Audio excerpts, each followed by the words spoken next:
The town of Ashford sat quietly in the folds of the Midwest.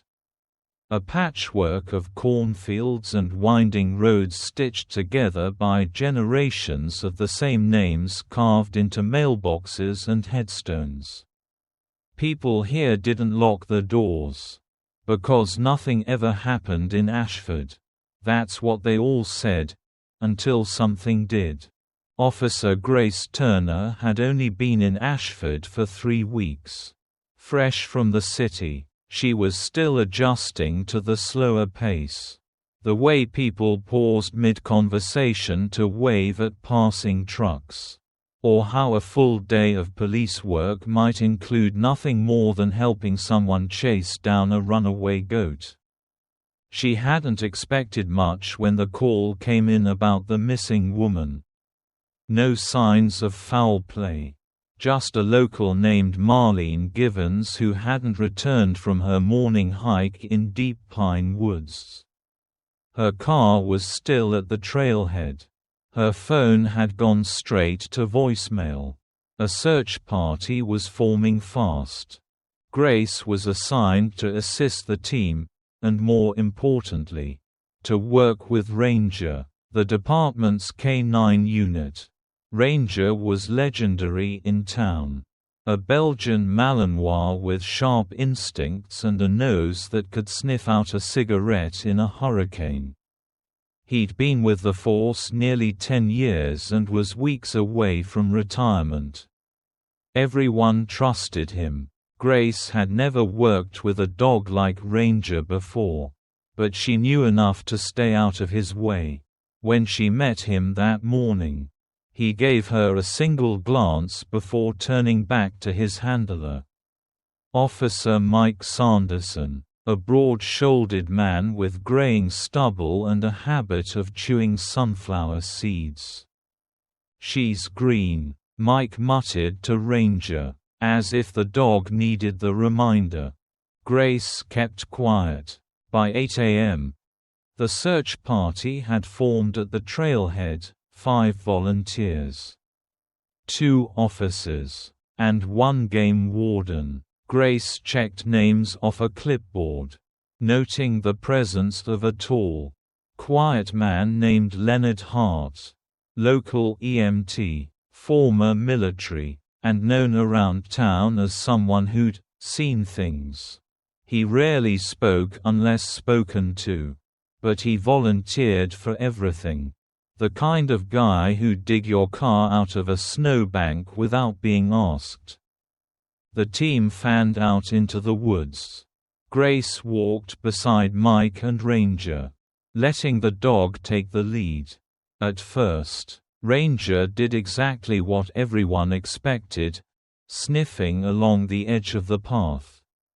Tail up, alert. But after just a few yards in, something changed. Ranger stopped. He sniffed the ground again.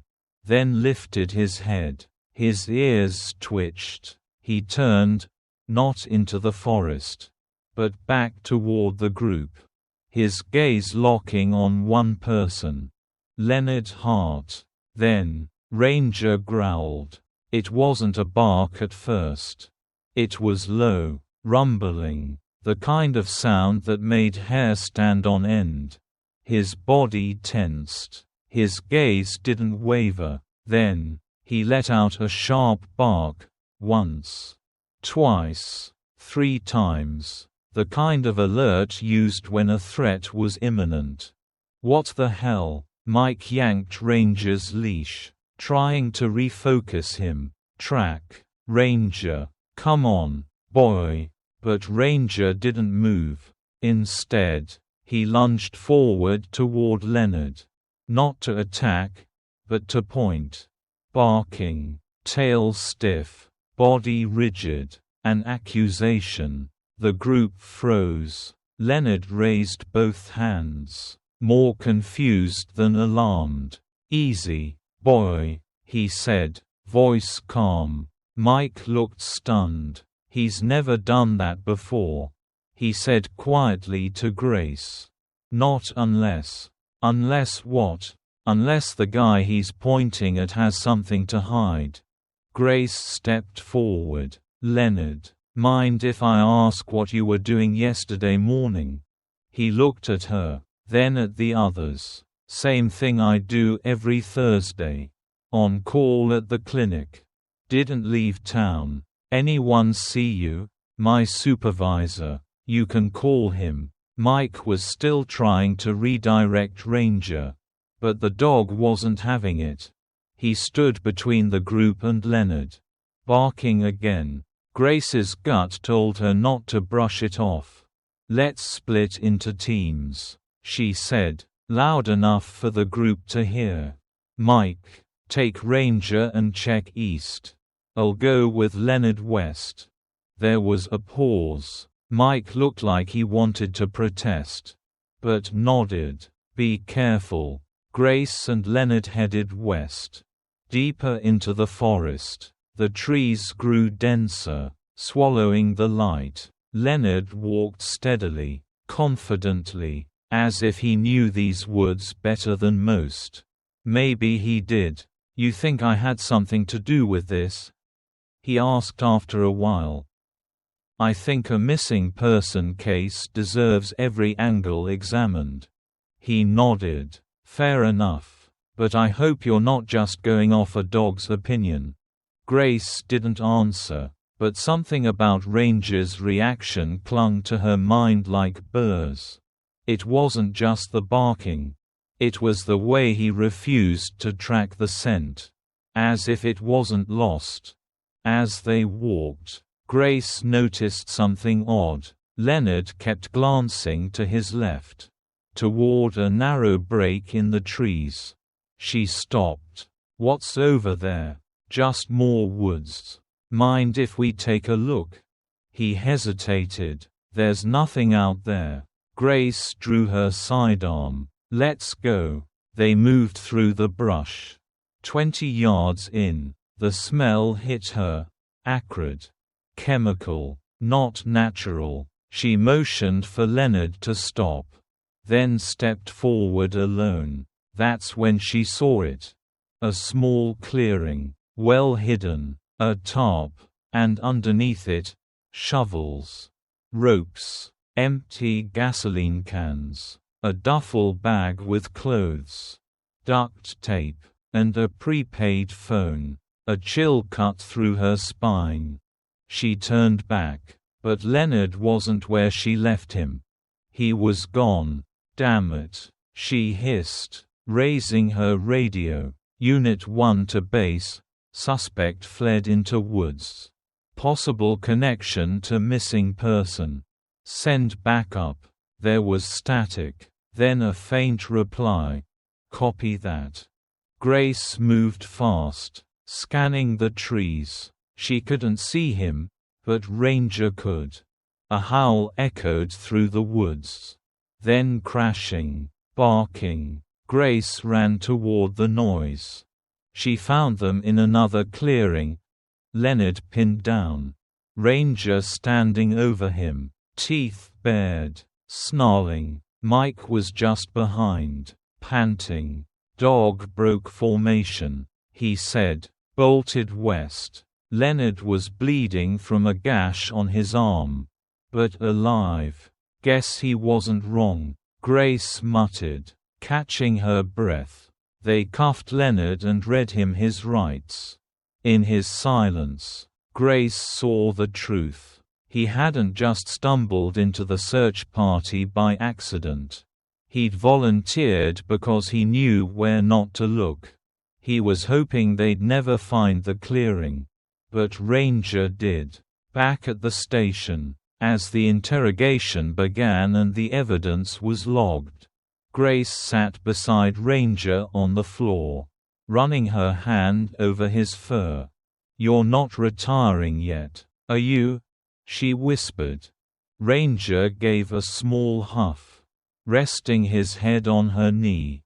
In Ashford, where nothing ever happened, a dog had just torn the lid off something dark. And Officer Grace Turner was starting to understand. In quiet towns, Secrets don't stay buried forever. Ashford had always been good at protecting its own.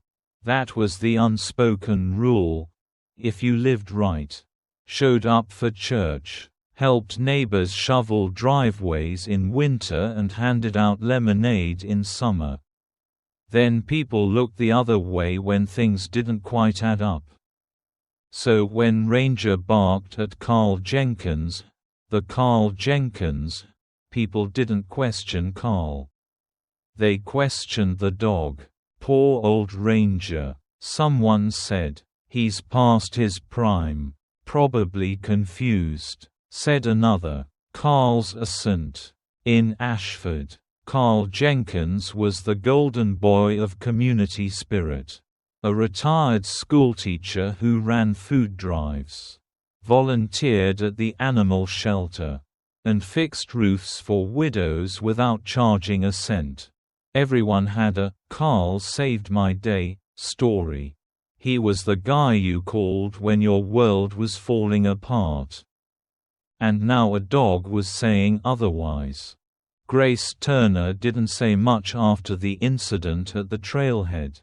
She logged it, noted it, but said nothing. She knew better than to go up against the town's favorite son on a hunch and a growl. But she watched. And Ranger watched, too. Every time Carl moved through the search zone, Ranger would perk up, ears alert, nose twitching. Then, like clockwork, he'd growl, low and steady, when Carl got near the medical tent or the supply vehicles. "Knock it off," Mike snapped after the third time. "You're embarrassing us." But Ranger wouldn't stop, especially not around Carl's truck. Grace decided to take a look for herself. That night, after the search party wrapped and most volunteers had left, Grace walked over to the line of parked vehicles. Carl's old Ford pickup was easy to spot, faded red with a cracked windshield and a "Support Local Schools" bumper sticker. She didn't break in, just looked through the windows with a flashlight. On the passenger side floor was a pair of boots, caked in dried mud. She squinted. The tread pattern looked familiar, jagged triangle to circle design, just like the print she'd seen at the edge of the clearing where Leonard Hart had fled the week before. The one they hadn't been able to trace. The search site had been muddy that day, but Carl claimed he'd only worked the north perimeter, where the ground was dry. Why the mud? Why lie? Grace stepped back and made a note. She didn't want to jump to conclusions. Carl had access to supplies. Maybe he loaned the boots to someone. Maybe they were old. Maybe, but maybe wasn't good enough. The next day, she asked casually, "Carl, were you out in the woods before the search started?" He smiled, hands on his hips. "No, Mom. I came in with the rest of the group. You were there, remember? Right." She returned his smile. "Just checking." That afternoon, she filed for a warrant. The backlash came fast. "Carl, are you serious?" "Grace, honey, he taught my kids algebra. He built the community center with his bare hands." Sheriff Donovan called her into his office and shut the door. "You're kicking up dust with no rain behind it," he said, folding his arms. "What do you think you've got? Boot prints match the scene." He lied about his location. "Ranger won't let him near the gear. That's 3 strikes in my book." "And your book has how many pages?" the sheriff asked dryly. "I get it. You're sharp. But this isn't the city. Out here, a man like Carl's earned a little faith. Faith doesn't erase evidence." Donovan sighed. Run it by the judge. But you better pray it turns up something real." The warrant came through the next morning. Grace and Mike drove out to Carl's house just past sunrise. A modest ranch-style home with a swing on the porch and a flag fluttering in the yard. Carl answered the door in slippers and a flannel robe. "Well, good morning. To what do I owe the—" Grace handed him the paperwork. Carl blinked. "You're serious? Serious as that badge." To his credit, he didn't resist. He stepped aside, face unreadable. Grace noticed his hands trembled slightly as he reached for his coffee. They started with the truck. Grace bagged the boots and loaded them into evidence. Then they moved inside. His garage was neat, shelves of tools, neatly labeled bins, backup batteries, even emergency blankets. Nothing unusual, until they opened the second freezer. Inside, wrapped in plastic, were soaked and muddy hiking clothes. A woman's jacket, pants, one torn glove. Grace recognized the brand, same type Marlene Givens was reported wearing when she went missing. Carl didn't speak as she lifted him out. He just sat on a stool, staring into the distance like a man watching his own funeral in slow motion. "Why?" Grace asked quietly. Still nothing. At the station, under questioning, Carl finally spoke. "I didn't kill her," he said. "I swear to God. I found the stuff. Thought maybe it was, I don't know, some kind of accident. I panicked. Didn't want people thinking I had something to do with it. So I hid it. That's all." "Where?" "In the woods. Near trail marker 11. Grace froze. That was miles off from where the team had searched. "Why didn't you report it?" Carl looked down. "Because the moment I saw that jacket, I knew what people would think. That I'd done something to her. That I'd dragged her out there. And I didn't, I swear." Grace didn't buy it. Not entirely. They sent out a fresh team to search the area Carl indicated. By sunset, they'd found something. A shallow grave. Marlene's body. She'd been dead a week. The medical examiner found bruising on her wrists and signs of blunt force trauma. No signs of sexual assault. No signs of struggle. Just a clean blow to the head and a carefully covered grave. Too careful. Grace stood over the grave. Boots in the mud. Heart pounding. Carl had known where she was. Had lied about it. Had hidden evidence. Maybe he didn't kill her. But he knew who did. Back in the interrogation room. She didn't waste time. "You didn't kill her. Fine. Then who did?" Carl shook his head slowly. Jaw clenched. "I can't." "You can and you will." "She trusted me," he whispered. "She came to me scared. Said she'd seen something out near the river. Something she shouldn't have seen. She wanted to go to the sheriff. But I told her I'd handle it."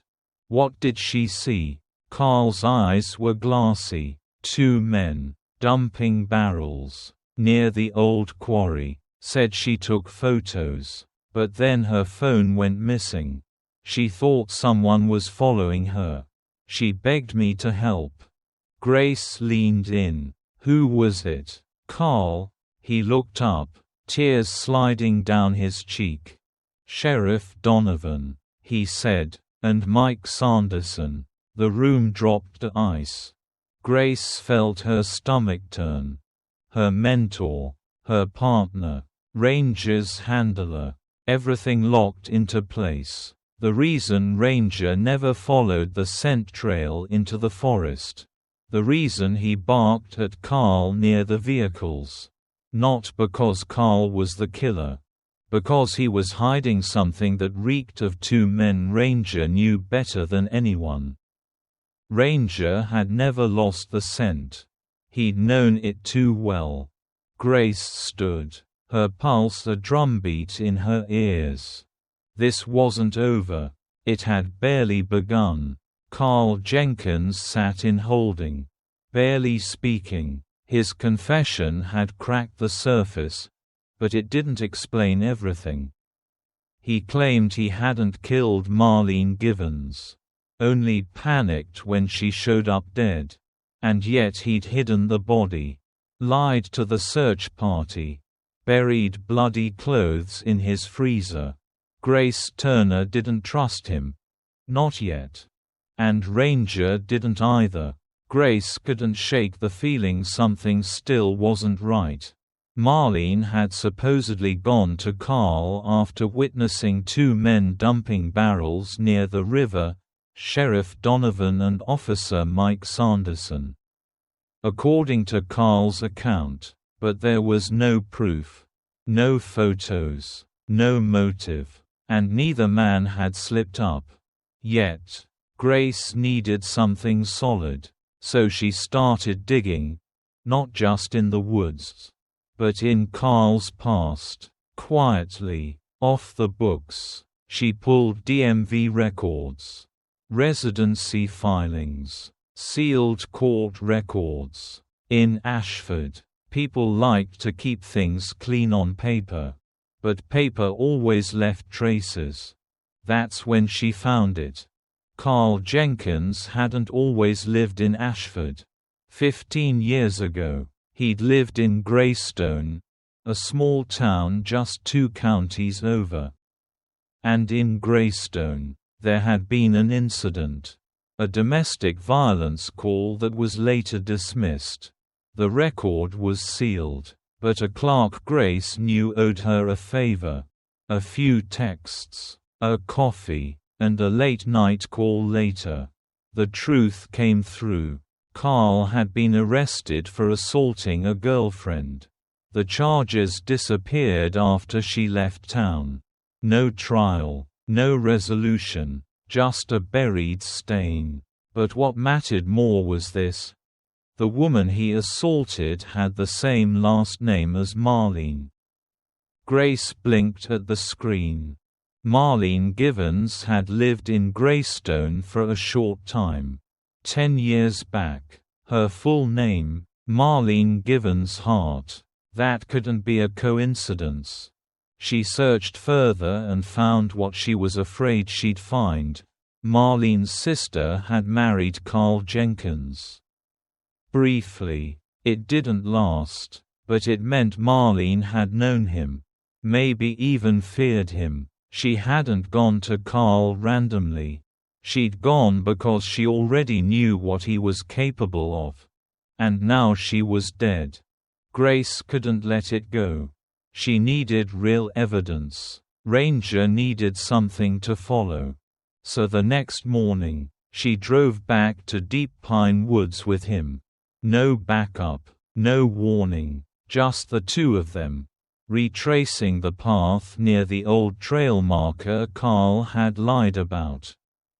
Ranger led the way, his nose low, his body alert. It wasn't long before he stopped. They were 20 yards off the trail, near a crooked oak tree with its roots clawing at the earth like fingers. Ranger circled it twice, then began sniffing the dirt with purpose. Then he stopped and started to dig. Grace crouched beside him. The soil was loose in patches, as if disturbed and pressed down again. Ranger barked, paws working faster, until something tore loose from the dirt.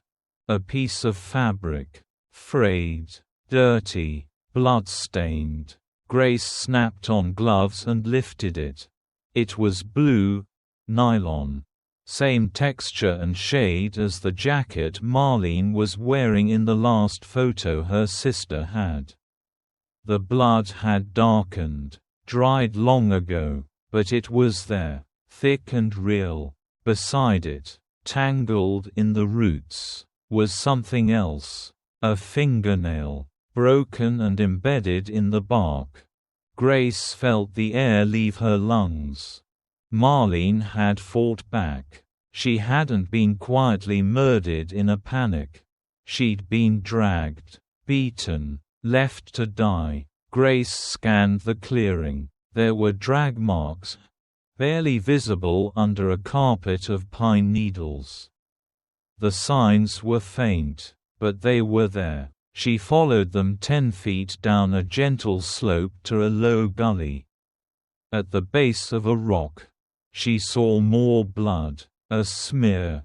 This had been the real scene of the crime, not the grave Carl had led him to. That had been for show, for control. This was where it had happened. Grace radioed it in, then sat beside Ranger, heart pounding. "You knew," she whispered, rubbing his head. "You knew there was more." Ranger let out a soft huff, but didn't move. His eyes stayed on the patch of blood-stained earth like he was guarding it. Back at the station, the lab confirmed it. Marlene's DNA matched the fabric and the blood at the tree. They also found skin cells under the broken fingernail. Enough for a partial profile. And it didn't match Carl. Grace went straight back to the interview room. Carl looked up, face pale, tired. "You said you didn't kill her." "I didn't." "Then why is her blood all over a spot you never mentioned? And why do we have a partial DNA profile from her fingernail that isn't yours?" Carl stared at her. She fought back. Grace said, letting it hang. Carl finally broke. "She came to my house that night," he said, terrified. "Said she'd seen him dumping chemicals or waste, something illegal. She wanted to go to the press. I told her to stay put. That I'd talk to Donovan. I thought maybe he'd explain it. Or it was a misunderstanding." Grace narrowed her eyes. "But she didn't stay put. Did she?" Carl shook his head. "She left around midnight. Said she couldn't wait. She was going to confront them. Or get proof." Grace leaned in. "You followed her." He didn't deny it. "I didn't kill her," he said, "but I saw who did." Her voice dropped. "Who?" Carl swallowed. "Mike. Ranger's handler. Grace's partner." Carl kept talking. "I was following her from a distance. I swear. I just wanted to make sure she didn't get hurt. But I lost her in the woods. When I found her again, she was already down, bleeding. Mike was standing over her with a rock in his hand. He looked right at me and said nothing. Why didn't you report it?" Carl laughed bitterly. "And say what? That the K-9 Officer of the Year just bashed a woman's skull in while I happened to be creeping behind her in the woods. They would have buried me faster than her." Grace stood and walked out. Outside, she found Mike in the parking lot, loading gear into the K-9 unit. He turned and smiled. "Hey, you okay?" Grace stared at him. Ranger sat at her side. His ears were forward, muscles tense. Mike noticed. "What's up with him?" Grace spoke calmly. "You were the first one on the scene that night." "I was. You were the one who called off the trail search the next day. It was raining. Too risky. You were the one who took point on the area Carl claims to have seen you in." Mike's face didn't change. You accusing me of something?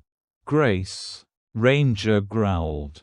Grace didn't look down. I'm saying I'm not trusting you to finish this investigation. Mike stepped closer. That's when Ranger lunged. Not to bite, but to block. He stood between them, barking, teeth bared, every hair on end. Mike stepped back, slowly, face hardening. You're making a mistake, he said. Funny, Grace replied. That's exactly what I said when we stopped digging. Behind her, Ranger's growl deepened. And this time, Grace listened. The walls of the interrogation room were painted a calming beige. But nothing about the air inside was calm. Carl Jenkins sat at the metal table. Hands folded neatly, posture composed. He looked like a man confident he'd played his part just well enough to avoid the final blow. Grace Turner watched him from the other side of the glass. Behind the observation window, her jaw locked tight. She had the blood-stained fabric. The location of the actual murder scene. The partial DNA under Marlene's fingernail didn't match Carl.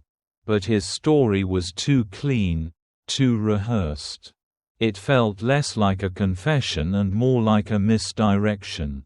And something else kept bothering her. Ranger. The dog had never wavered. He barked at Carl near the trucks.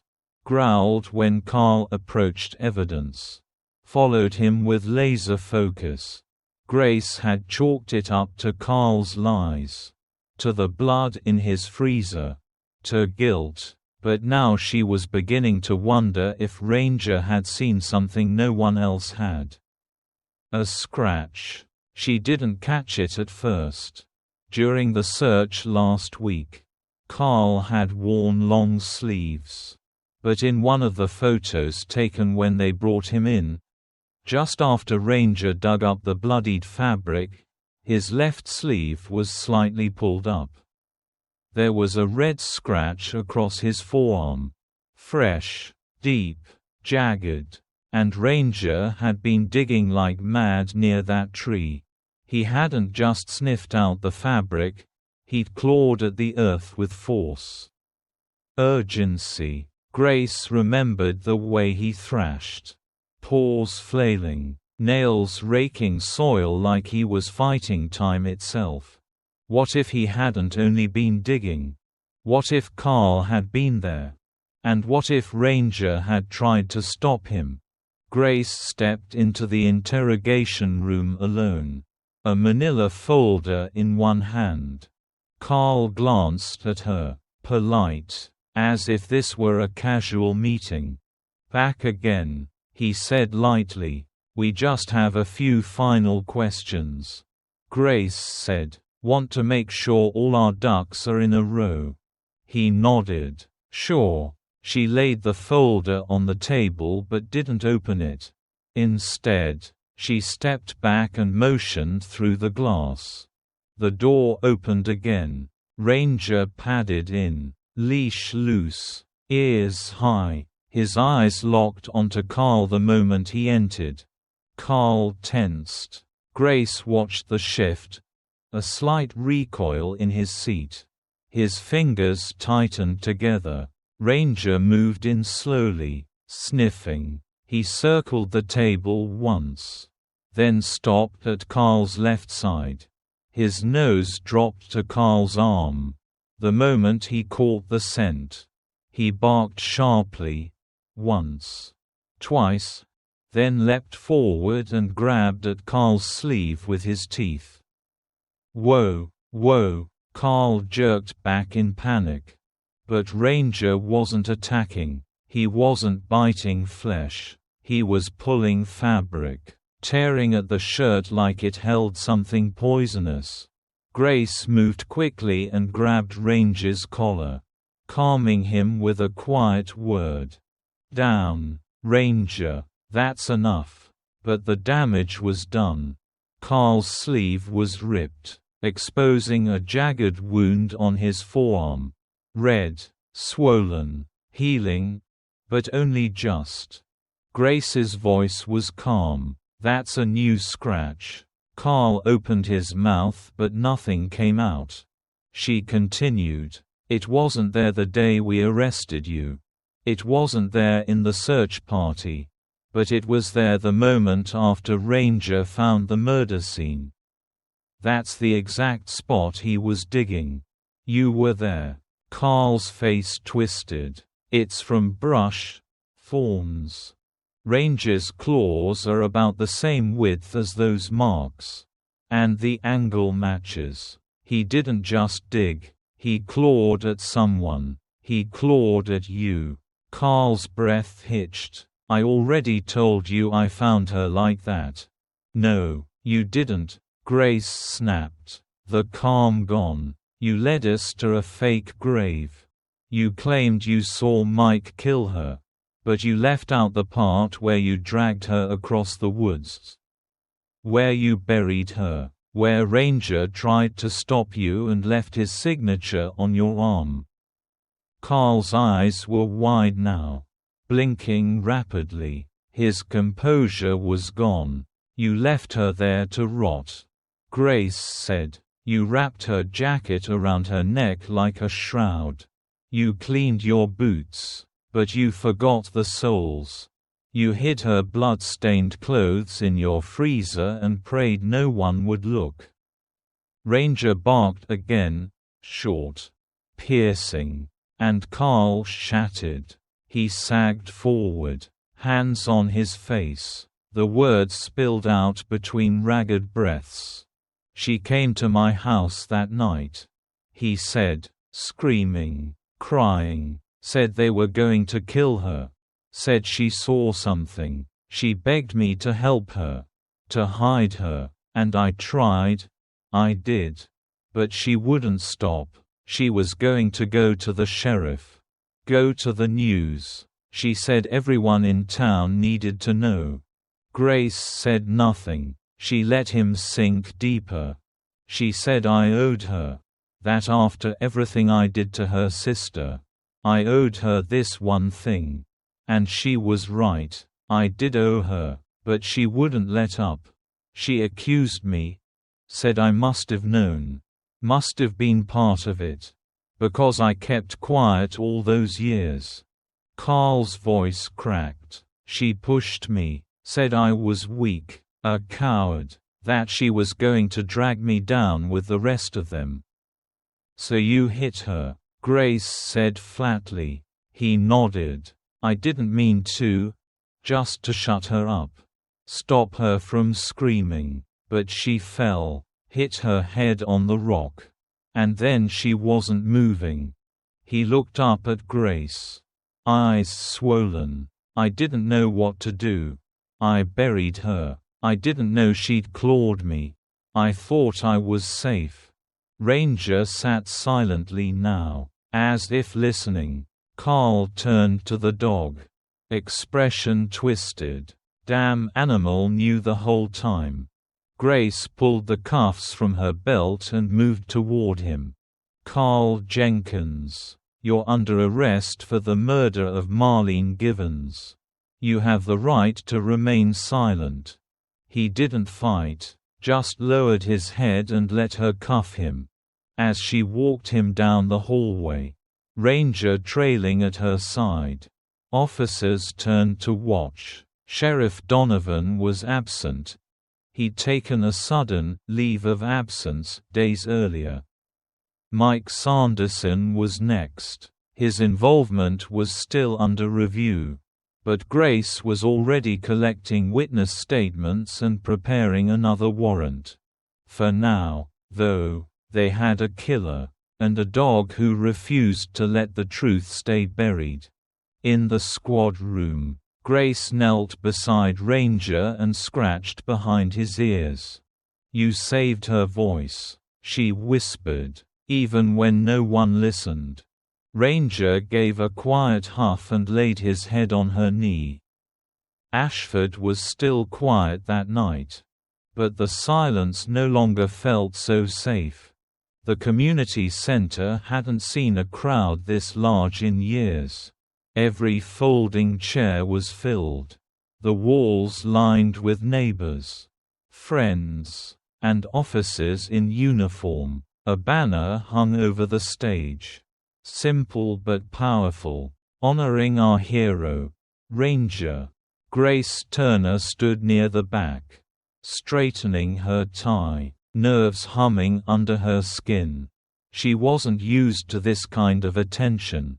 She preferred being out in the field, away from microphones and speeches. But today wasn't about her. Today was about him. At her feet, Ranger sat tall and quiet. His ears flicked at the sound of applause as the mayor stepped onto the stage and adjusted the microphone. "Ladies and gentlemen," the mayor began, smiling, "we're here not just to celebrate a victory for justice, but to honor a four-legged officer who never gave up. Not when it was easy to ignore him. Not when he was told to stop. And because of that, a victim's story was heard. And a killer was brought to justice." The room erupted in applause. Ranger didn't react. Not in the showy way some might expect. He didn't bark or wag wildly. He simply turned his head, scanning the room as if still working. Still alert. Still a cop. Grace knelt beside him, whispering, "They finally get it, buddy." When her name was called, she stepped up to the podium, heart pounding. She cleared her throat and looked out at the sea of faces, some tearful, some smiling, all waiting. She glanced down at Ranger. Then she began. "We always say the dead can't speak," she said, "but that's not true. They speak all the time. Through evidence. Through the things they leave behind. Through the way people remember them." She paused. The room was silent. In Marlene Given's case, we didn't hear her voice in time. But someone did. She turned toward Ranger. He heard her fear. He found her pain. He led us to her truth. Even when we doubted him. Even when we thought he was just old. Confused. Barking at the wrong thing. She took a deep breath. We didn't hear the victim, but Ranger did. There were no dry eyes after that. Not from the officers who had once rolled theirs when Ranger barked at Carl. Not from the townspeople who had doubted. Not from Marlene's sister, sitting in the front row, clutching a folded photograph of the two of them in younger days. The mayor stepped forward once more and presented Ranger with a special badge, retired, encased in a glass frame with his name etched in brass.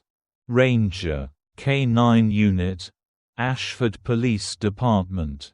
Service, 10 years. Honor, lifetime. Cameras flashed. The audience stood for a standing ovation. Ranger, ever the professional, didn't flinch. Later that evening, after the crowds had dispersed and the lights were dimmed, Grace sat with Ranger on the steps of the community center. The sky was turning a soft indigo. Crickets chirped somewhere in the grass. It was peaceful, the kind of peace Ashford hadn't known for weeks. "You did good," she said softly, her hand on his fur. Ranger rested his head on her leg, finally relaxing. His career was over. He'd tracked down smugglers, found missing children, chased suspects through alleys and fields, and finally, against all odds, solved a murder everyone else had overlooked. His retirement wasn't just deserved. It was earned. Grace looked at the badge case in her lap and thought about everything they'd been through. The first bark that had sparked suspicion. The lonely nights poring over files. The whispers of doubt around the department. The moment when Carl's mask had cracked wide open. All of it had started with one thing. A bark. No evidence yet. No blood or footprints. Just one dog, refusing to ignore what everyone else did.